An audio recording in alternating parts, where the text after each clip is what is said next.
Assalamualaikum warahmatullahi wabarakatuh. Selamat siang semuanya. Sebelumnya kita dari kelompok Ekonomi Moneter kelas B, di mana kita di sini ingin mempresentasikan terkait money creation.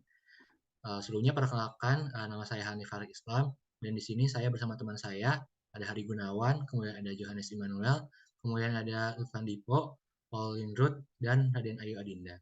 Untuk penjelasan pertama, saya serahkan kepada teman saya, yaitu Hari. Kepada Hari, diserahkan. Money creation and the process of money creation. Penciptaan uang atau money creation mengacu pada proses perubahan jumlah uang beredar dalam perekonomian. Prosesnya melibatkan pengganda uang atau money multiplier, di mana setiap rupiah uang primer baru akan berlipat ganda. Bank sentral mewajibkan bank komersial untuk menyimpan sebagian dari simpanan nasabah sebagai cadangan. Proporsi deposito yang disimpan sebagai cadangan dikenal sebagai rasio cadangan wajib atau rasio persyaratan cadangan. Next. Nah, ini adalah contoh of money creation. Di sini dicontohkan bahwa reserve deposit ratio itu 10%. Jika seseorang mendepositkan uang sebesar 1.000 di bank satu, maka liability deposit of bank satu itu bertambah 1.000. Dengan ketentuan reserve ratio 10%, maka di reserve bank aset itu sekitar 100 dan yang bisa dipinjamkan sekitar 900. Lanjut ceritanya, bank satu mendapatkan deposit tadi 1.000 dengan reserve ratio 10%. Seorang pasien meminjam uang di bank satu untuk membayar seorang dokter. Ia meminjam sekitar 900 yang hanya bisa dipinjamkan oleh bank tersebut. Nah, dokter tersebut menerima uang sekitar 900 dan ia menaruhnya di bank 2. Liability of deposit di bank 2 bertambah 900. Nah, karena ketentuan 10%, maka di reserve itu terdapat 90 dan di loans terdapat 810 untuk bisa dipinjamkan. Nah, tiba-tiba seseorang meminjam lagi di bank 2 untuk membeli barang di penjual. Nah, penjual tersebut menaruh uangnya di bank 3. Masuk lagi di liabilities deposit 810. Di bagian aset, di reserve ada 81, dan di loans ada 729. Boleh di next. Nah, kita bisa ngejabarin di sini. Deposit awal itu pertama 1.000 kan. Nah, di bank satu bisa meminjamkan 1 dikurang reserve ratio dikali 1.000 sama dengan 900. Di bank 2, dia bisa meminjamkan 1 dikurang reserve ratio dipangkatkan 2 dikali 1.000, hasilnya 810. Nah, di bank 3, ia bisa meminjamkan 1 dikurang reserve ratio dipangkat 3 dikali 1.000 sama dengan hasilnya 729. Kalau kita bedah satu-satu, untuk menghitung total money supply adalah 1 dikali 1 dikurang reserve ratio ditambah 1 dikurang reserve ratio pangkat 2 ditambah 1 dikurang reserve ratio pangkat 3 sampai seterusnya dikali 1.000. Bisa disederhanakan sama dengan 1 dibagi reserve ratio dikali 1.000. Hasilnya 1 dibagi 0,1 dikali 1.000. Hasilnya 10.000. Itulah contoh dari money creation.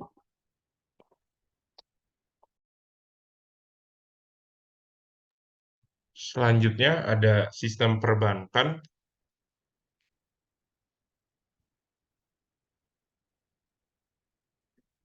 dan penciptaan uang oleh bank.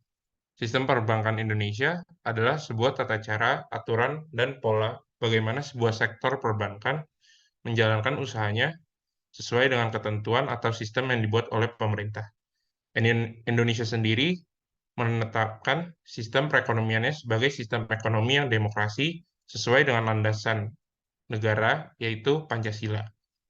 Hal ini diatur dalam Undang-Undang Asas Perbankan Indonesia pada Pasal 2 UU Nomor 7 Tahun 1992 yang berbunyi, perbankan Indonesia dalam menjalankan usahanya berasaskan demokrasi ekonomi dengan prinsip kehati-hatian.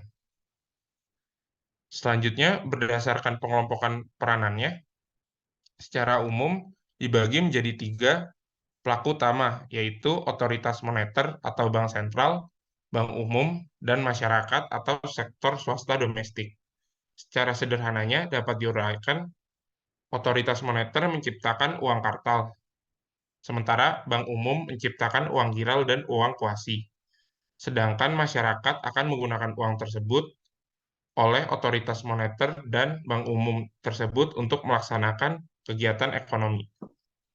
Sistem perbankan modern terdiri dari bank-bank yang memainkan peran penting dalam menciptakan dan mendistribusikan uang. Dalam sistem ini, bank-bank mengambil deposit dari nasabah dan memberikan pinjaman kepada mereka. Salah satu fungsi utama bank adalah menciptakan uang. Proses penciptaan uang oleh bank dimulai ketika seorang nasabah menyetor uang di bank.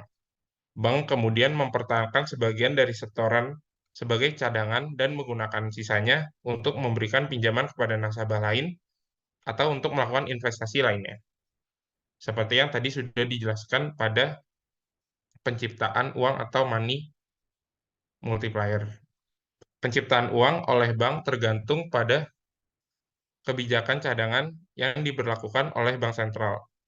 Jika bank sentral memutuskan untuk menaikkan tingkat cadangan yang diwajibkan untuk bank, maka jumlah uang yang dapat diciptakan oleh bank akan berkurang. Namun, jika bank sentral memutuskan untuk menurunkan tingkat cadangan yang diwajibkan untuk bank, maka jumlah uang yang dapat diciptakan oleh bank akan meningkat. Dalam hal ini, kebijakan cadangan yang diberlakukan oleh bank sentral sangat mempengaruhi ketersediaan uang di masyarakat dan kemampuan bank untuk memberikan pinjaman.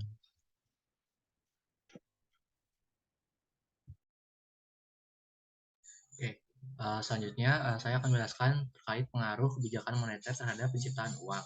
Nah, sebelumnya aku menjelaskan terkait kebijakan moneter itu apa. Jadi, kebijakan moneter adalah kebijakan yang dilakukan oleh bank sentral suatu negara untuk mempengaruhi jumlah uang yang beredar di pasar dan tingkat suku bunga. Kebijakan ini bertujuan untuk mencapai sasaran tertentu dalam perekonomian seperti menjaga stabilitas harga, menjaga pertumbuhan ekonomi, dan menstabilkan sistem keuangan. Next. Nah, berikut ada beberapa instrumen kebijakan moneter yang dapat digunakan oleh bank sentral untuk mencapai tujuan mereka. Nah, salah satu kebijakan moneter yang paling umum digunakan adalah pengaturan suku bunga. Bank sentral dapat menaikkan suku bunga untuk mengurangi jumlah uang beredar di pasar dan membantu menekan inflasi, atau menurunkan suku bunga untuk meningkatkan jumlah uang yang beredar di pasar dan mendorong pertumbuhan ekonomi. Selain itu juga ada operasi pasar terbuka, yaitu sebuah kebijakan di mana bank sentral membeli atau menjual surat-surat berharga di pasar terbuka untuk mempengaruhi jumlah uang yang beredar di pasar. Selain itu, ada reserve requirement, merupakan persyaratan minimum yang harus dipenuhi oleh bank dalam bentuk cadangan tunai atau deposito yang disimpan di bank sentral. Nah, dan yang terakhir ada pengaturan nilai tukar, yaitu kebijakan di mana bank sentral mempengaruhi nilai tukar mata uang suatu negara terhadap mata uang negara lain. Nah, jadi kebijakan moneter ini sangat penting dalam menjaga stabilitas ekonomi suatu negara dan memainkan peran penting dalam mengendalikan inflasi dan pertumbuhan ekonomi. Namun, kebijakan moneter harus dijalankan dengan hati-hati dan dikoordinasikan dengan kebijakan fiskal dan kebijakan lainnya untuk mencapai hasil terbaik bagi perekonomian suatu negara. Next.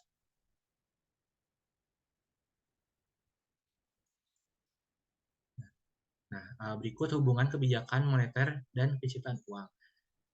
Kebijakan moneter dapat memiliki pengaruh besar terhadap penciptaan uang di suatu negara. Kebijakan moneter yang diterapkan oleh bank sentral suatu negara dapat mempengaruhi jumlah uang yang beredar di pasar dan pada akhirnya dapat mempengaruhi tingkat inflasi.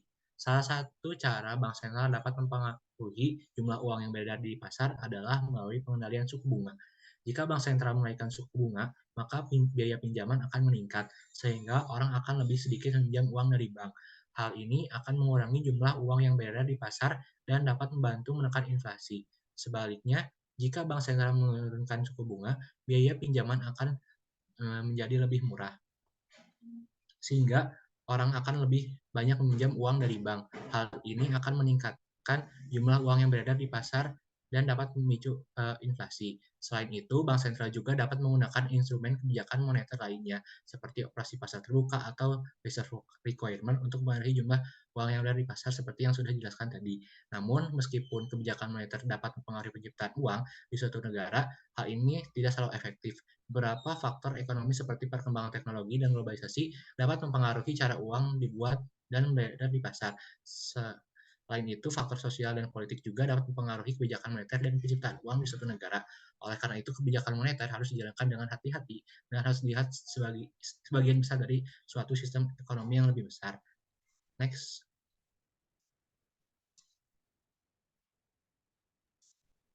Lalu selanjutnya ada peran bank sentral dalam mengendalikan money creation. Saat bank sentral ingin menekan laju money creation atau menekan laju inflasi, bank sentral akan menerapkan kebijakan kontraktif.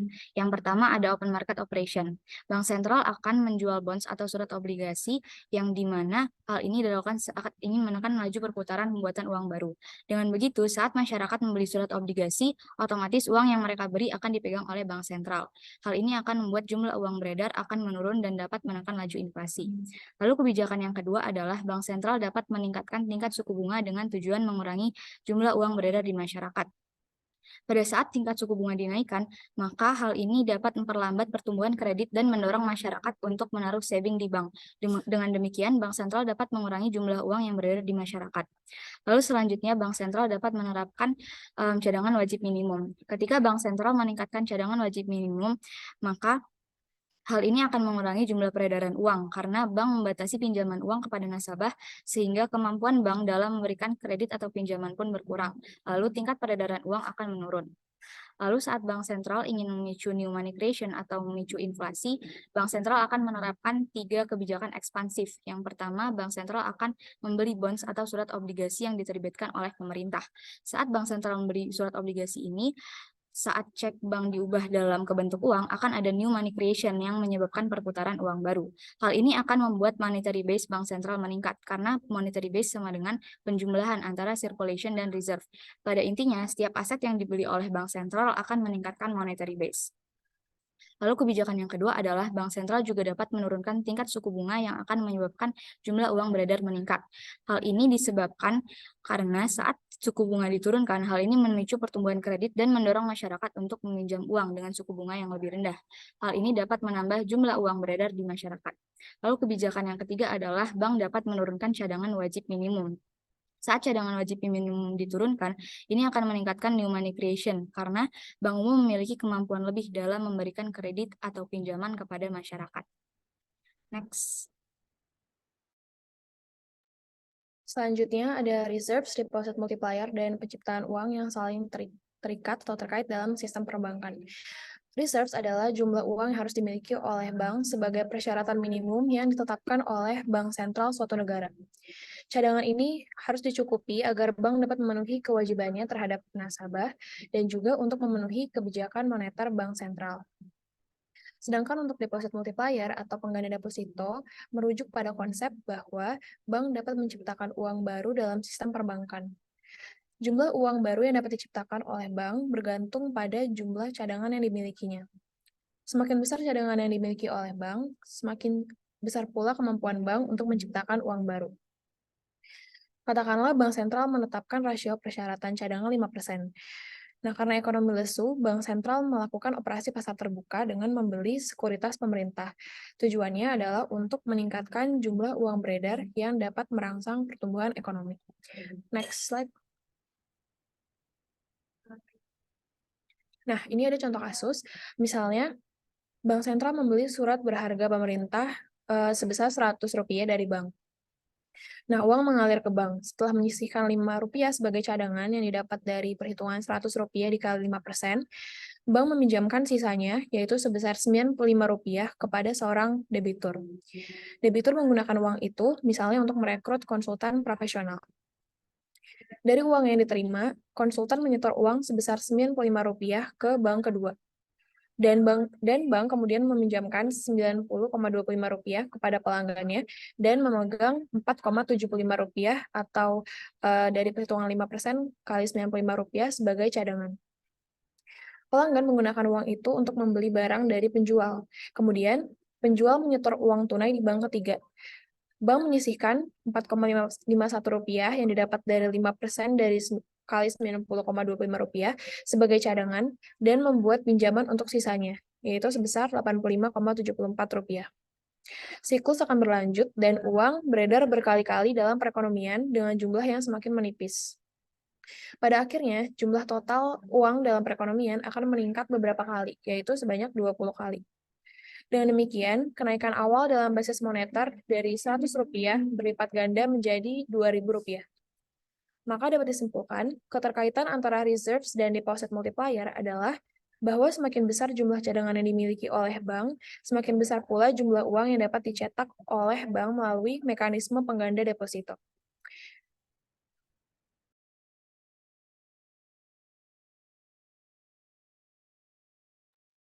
Oke, selanjutnya ada hubungan antara inflasi dan penciptaan uang. Inflasi sendiri merupakan kenaikan umum harga barang dan jasa yang terjadi dalam jangka waktu yang cukup lama. Penciptaan uang dapat mempengaruhi inflasi, tergantung pada bagaimana uang tersebut digunakan di dalam ekonomi. Secara teori, ketika bank menciptakan uang baru, itu dapat meningkatkan jumlah uang yang beredar di masyarakat, dan hal ini dapat menyebabkan inflasi. Namun, hal ini hanya berlaku jika kenaikan jumlah uang tersebut melebihi kenaikan jumlah barang dan jasa yang diproduksi di dalam ekonomi. Jika jumlah uang yang dicetak sejalan dengan pertumbuhan ekonomi, inflasi dapat dihindari. Pada praktiknya, hubungan antara inflasi dan penciptaan uang tidak semudah itu. Ada beberapa faktor lain yang dapat mempengaruhi inflasi, seperti pertumbuhan ekonomi, tingkat suku bunga, permintaan dan penawaran uang, dan faktor eksternal seperti harga komoditas global. Oleh karena itu, penting untuk melihat penciptaan uang dalam konteks ekonomi secara keseluruhan. Selain itu, ada perbedaan dalam pengaruh penciptaan uang pada inflasi tergantung pada bagaimana uang tersebut digunakan di dalam ekonomi. Misalnya, jika uang yang dicetak digunakan untuk meningkatkan investasi dan produksi di dalam ekonomi, maka inflasi tidak selalu terjadi. Namun, jika uang dicetak untuk mendanai pengeluaran pemerintah yang tidak produktif seperti perang atau subsidi yang mahal, inflasi mungkin saja terjadi. Dalam ekonomi modern, bank sentral biasanya bertanggung jawab untuk menjaga stabilitas harga dan mengendalikan inflasi. Untuk melakukan hal ini, bank sentral menggunakan berbagai instrumen kebijakan moneter, seperti mengatur suku bunga, menjaga persediaan uang dalam sistem makan, dan mengendalikan jumlah uang beredar di masyarakat. Tujuannya adalah untuk memastikan bahwa pertumbuhan ekonomi seimbang dengan ketersediaan uang di dalam ekonomi, sehingga inflasi dapat dijaga pada tingkat yang rendah dan stabil. Adapun rumus inflasi, yaitu indeks harga saat ini dikurang indeks harga sebelumnya per indeks harga sebelumnya dikali 100%. Indeks harga di sini merujuk pada indeks harga barang dan jasa yang digunakan untuk mengukur perubahan harga di dalam ekonomi.